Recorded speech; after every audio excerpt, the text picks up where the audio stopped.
Today we find ourselves in Asakusa, finally leaving the Airbnb behind and moving to a brand new hotel with onsen facilities.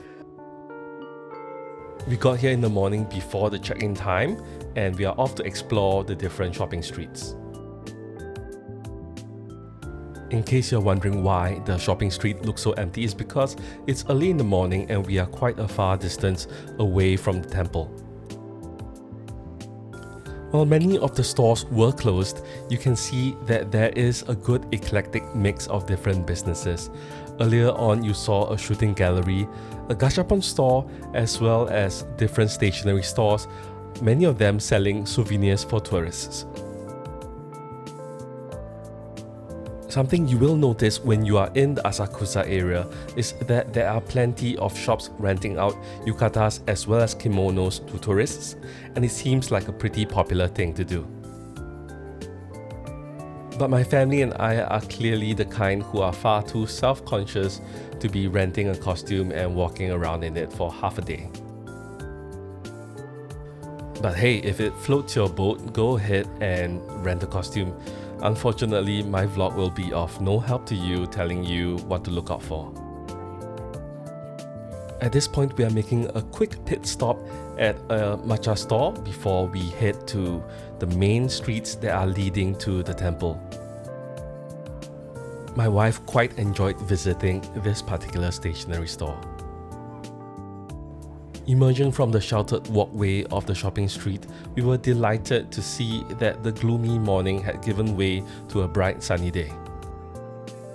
At this juncture, we are already considered to be near the temple as we make our way through the main thoroughfare. Here's some B-roll footage while my family decides whether they want to get daifuku, ohagi or dango. Honestly, I can't tell the difference between all of these different kinds of mochi. Can't remember exactly what they got, but it was delicious. Along the way, we came across this shop that was selling brushes and bristles made of natural materials. And honestly, I cannot remember whether this is the famous Kanaya brush shop. We are getting really near the temple, and the moment that you see the Tokyo Sky Tree, you know that you are in the right direction.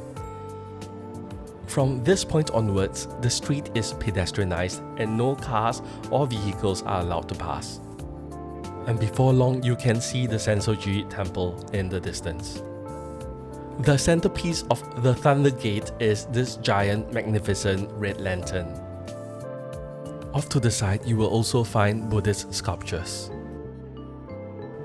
From our experience, if you want to come to the temple and have the courtyards completely empty, you probably would have to come pretty early because the temple is very near a metro station and is within walking distance.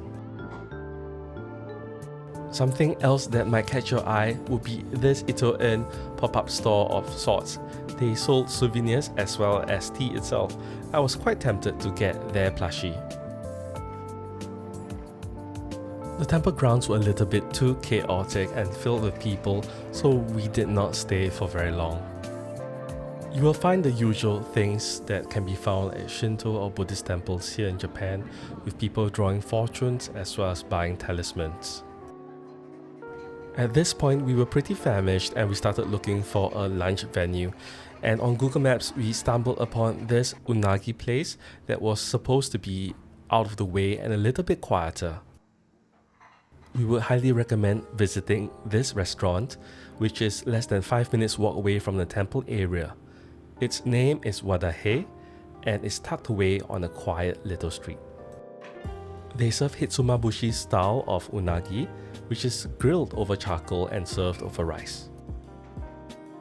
And because we couldn't quite make sense of the Japanese menu, even when we used Google Lens and Google Translate, we ended up ordering eel gizzards. So do be careful if you are ordering skewers and you are not quite an innards kind of person.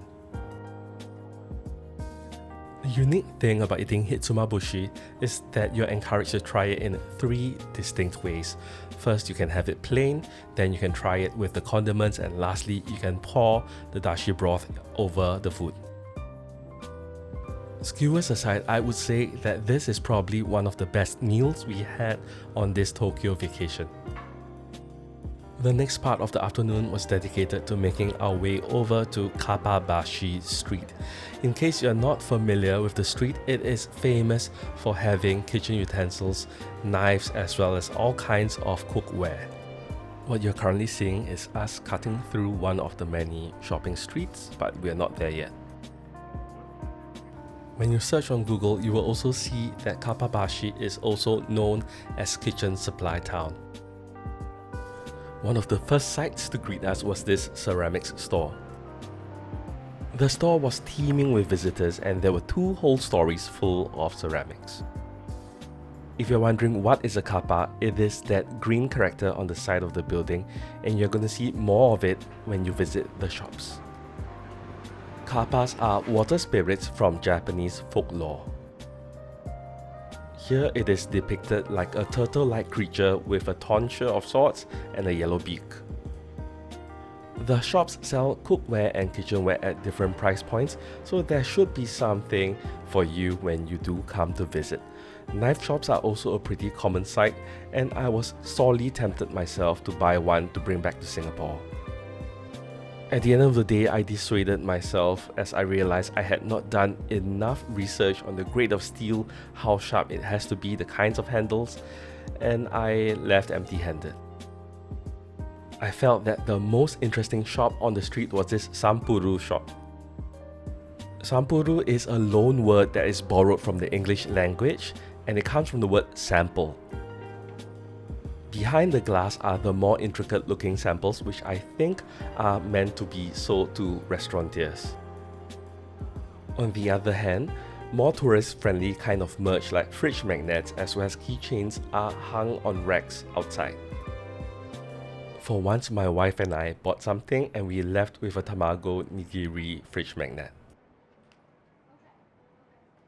Here's a bonus creepy kappa to mark the end of our time at Kappabashi.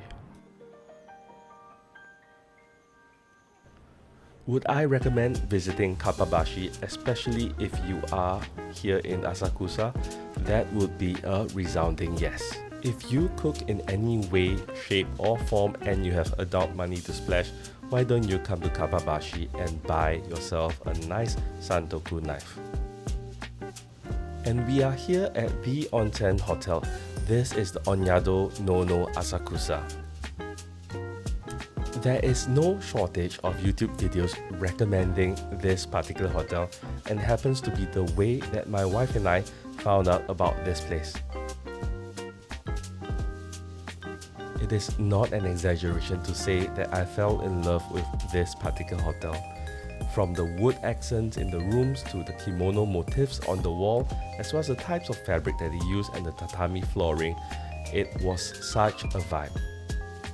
This here is the welcome gift that was waiting for us in our fridge, and if you have watched some of the other YouTube videos, I think they changed this item seasonally.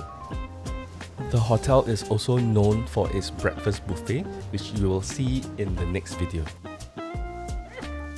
But for now, having checked in, it's time to look for dinner.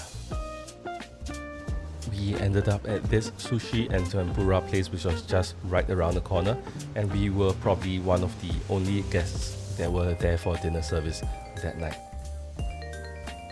The food was on the pricier end, but there was quite a good variety of different items, both cooked and raw.